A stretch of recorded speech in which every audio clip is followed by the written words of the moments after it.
In The Sweetest Kill, Raquel, played by Sofia Yepes, is an aspiring beats producer in the low-budget hip-hop world, moonlighting as a drug money launderer. She ends up stealing from her crime lord boss to pay off debts owed by the woman with whom she is having a obsessive love affair. The Sweetest Kill is directed by Francisco Ordonez, and this film is his directorial debut, and The Sweetest Kill will be released on video on demand platforms starting April 28, 2026. In The Sweetest Kill, Raquel, played by Sofia Yepes, has a lot going on in her life. She got out. She was in the Marines, and she just got out. She got out 4 years ago, and she is living with her fiance, who's a nurse, and she kind of looked after her and helped her when she got out of the Marines, because she was dealing with a lot of stuff. But the relationship has got a little bit stale, and she kind of like thinks she owes her something, even though she admits she's not in love with her anymore. And when she was in the Marines, she was raped by her her officer, and she has like flashbacks, and she really wants to enact revenge. She knows where he lives now. They're both out of the Marines, and she wants to exact revenge on this man, and this kind of haunts her throughout the whole film. And she's also a music producer, and she's trying to get a record label. She's trying to get funding to produce her album with a fellow co-worker, and she's also moonlighting as a money launderer. So her boss, a crime lord boss, will send her to go pick up some money and bring it somewhere else, like literally like tens of thousands, hundreds of thousands, millions of dollars at a time. And this is quite dangerous, because throughout the film it's starting to get a little bit more dangerous for her, because there's an incident maybe halfway through the film where she is jacked, and like a group of criminals with masks on and guns try to steal money from her. She ends up getting away, and so she's kind of like, oh, I'm over this, I'll just do this for one more year, and then I'm out.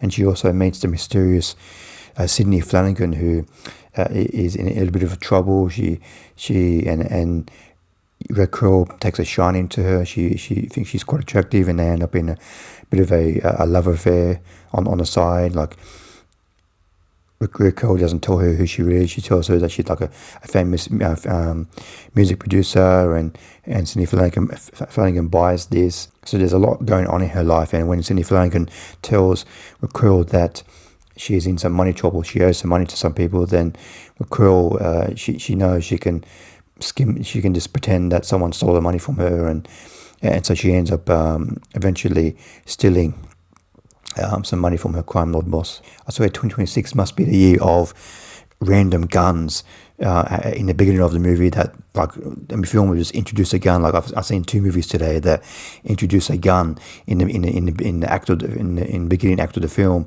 and then of course this gun ends up being used or comes up again later on in the film, and I've seen this maybe 6 or 7 times this year alone. So I don't know if it's just a pet peeve of mine or if it's just lazy script writing, but anyway, at a birthday party, she's Raquel's given a gun as a birthday gift, just as self-defense, and she ends up using this gun later on in the film. And there's many instances in this film where something will happen in the first half of the film, it's like telegraphed in advance, and then this ends up being something happening, like a little bit predictable how it eventuates in second half of the film, such as the gun and her friend colleague suggesting that they steal the money to produce an album, and when she meets Sydney Flanagan, I just had a feeling, I just didn't trust her. I had a feeling that she was going to end up being not who she says she is towards the end of the film. But that said, this film is entertaining throughout the whole film, mostly because of the leading performance from Sofia Yepes as Raquel. She really holds the film together. She can hold she can like all the high tension scenes throughout the film, because there's quite a lot of action and thrilling scenes throughout the film, and she really holds her own. So she's definitely one of the reasons why this film works as much as it does. And the performances in this film are all pretty solid. Renee Rosell as her friend, Eddie Martinez as the crime lord boss. And this film is kind of like a crime thriller we don't really see much anymore. It has a really gritty feel to it. The digital filmmaking and the color saturation throughout the film really give it that on-location filming, and really Jaws with the Dr. Thrilling action and especially towards the end, there's this well staged kind of like heist like scene where Raquel, to get out of the situation that she's in, she stages this like fake robbery, and then there's this whole shootout between her criminal boss and the robbers that try to steal the money, and that scene is quite well shot. I give The Sweetest Kill 2.5 stars out of 5. This is a pretty entertaining crime thriller that we don't really see much of anymore, and has a great lead performance from Sofia Yepes as Raquel. But this film is quite predictable. It pretty much telegraphs where it's going to go in the first half of the film, and it's nothing. Doesn't really do anything we haven't really seen before. But it does have some other strong performances in this film and some thrilling action set pieces. So I do recommend this film if you're after a nice, low-budget, thrilling crime thriller. Thanks for watching. What did you think of The Sweetest Kill? Please comment below what you thought of the film. See you next time. Bye.